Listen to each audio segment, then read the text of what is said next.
controversy over stay safe in apartment fire in London, guiding people to evacuate only when their apartment is burning is skeptical after a 24-story London apartment fire. The stay-in-place policy has become a safety tip too familiar to condominiums such as the Grenfell Tower since the 1950s. The official guidelines state that only when the apartment is on fire should new residents evacuate. In other cases, in general, staying indoors is a better option, according to Guardian.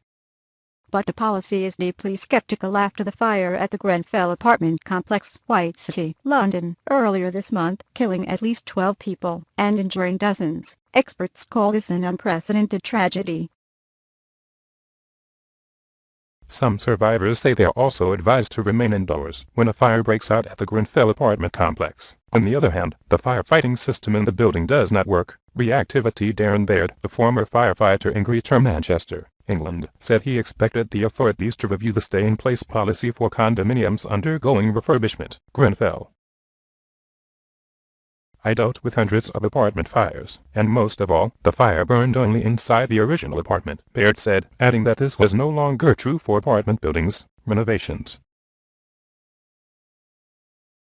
The stay-in-place advice was made after the fire that left 3 women and 3 children dead at the Latimer Road building south of London. In mid-2009, firefighters were then criticized for lack of consistency in giving guidance to people to stay still or fled the apartment, but after deliberation, the government decided to keep policy. According to Baird, the stay-in-place policy is based on the principle that if a fire occurs, flats can keep the fire from spreading around for at least 60 minutes, even 3 hours, before the fire to the scene. However, the principle of a 16-minute box is no longer valid when the work has been repaired. According to Baird, renovations can turn a building into a Swiss cheese, with a myriad of holes, if there is evidence that the floor has undergone repairs, added heating, and added external panels. The advice of staying in place would be counterproductive, he emphasized. If the work was not done properly and checked carefully, or the holes they made were not filled properly, then the entire building was no different to a Swiss cheese. Ignited the fire, echoed, Baird insisted. Unfortunately, such flaws are only revealed after fires. Residents at Grenfell apartment tower said they had been out of the apartment a few minutes after the fire had started and the outside was thick with smoke.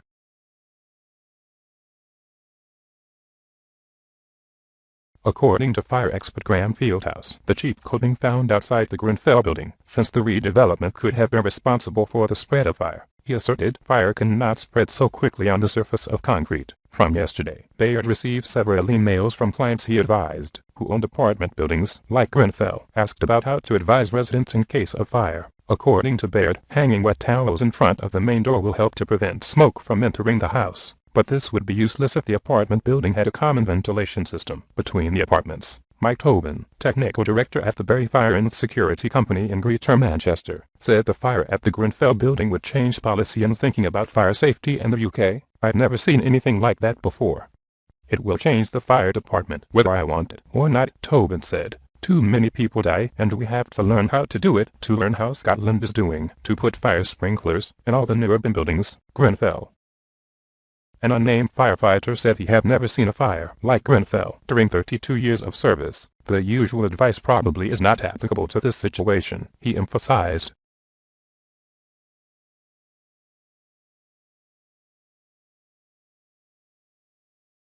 The building burns in London like a war zone. The Evening Standard photographer described the London apartment fire disaster as one of the most traumatic events he witnessed. Jeremy Selwyn, who has 30 years of experience as a field reporter, was at the scene and witnessed a 24-story Grenfell apartment building in London burn down on June 14, the Evening Standard reported. Having reported in the Bosnian war zone, the Lockerbie bombing, and armed conflict in Northern Ireland, Selwyn described the fire of a London apartment building as destructive spectacle and one of the worst the most I've ever seen. Selwyn was at the scene at 3 a.m. when the fire swallowed up the whole building. To catch the Grenfell moment like a burning forest fire, Selwyn went to a nearby building and climbed up to the top to work. I used to go to war sites. It's not a war scene. It's not a terrorist tragedy, but it looks like a battlefield, Selwyn said. This is definitely one of the saddest events I've ever taken. I felt completely helpless when I heard the screams of those trapped inside the building, and for an hour or so, everything was quiet, and that was the worst time for me. All of it suddenly becomes unusually quiet. British police say at least 12 people were killed in the fire. 78 injured were taken to hospitals for treatment, of which 20 were in critical condition. Local officials say they have no hope of finding survivors in the building, which has about 120 apartments with hundreds of residents. The Lucky exit will soon be evacuated to the new place.